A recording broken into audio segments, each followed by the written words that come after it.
2016માં બાંગ્લાદેશથી fake currency ભારતમાં ઘુસાડવાના મામલે not મંગાવનાર Sumit Verma નામના ઇસમની સુરત પીસીબી પોલીસે ધરપકડ કરી છે। આરોપી છેલ્લા 7 વર્ષથી પોલીસ ચોપડે વોન્ટેડ હતો। પશ્ચિમ બંગાળ અને બાંગ્લાદેશ બોર્ડર પર ઇન્ડિયન કરન્સીની નકલી નોટો છાપી માર્કેટમાં ઘુસાડવાના નેટવર્કમાં છેલ્લા 7 વર્ષથી નાસ્તા ફરતા આરોપી પકડાયો છે।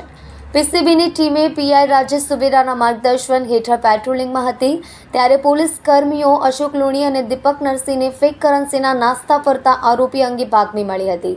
પોલીસે વોચ ગોઠવી સુમિત ઉર્ફે દીપુ શ્રી મનુ વર્માને કાપડ માર્કેટ વિસ્તારમાંથી પકડી પાડ્યો હતો।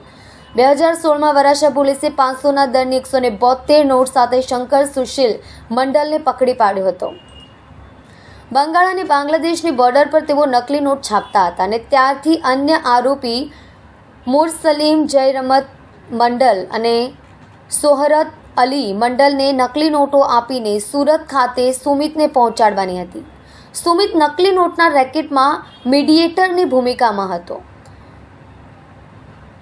60/40ના રેશિયોમાં નકલી નોટ મેળવી હતી। સુમિત વતનથી રાંચી ભાગી ગયો હતો।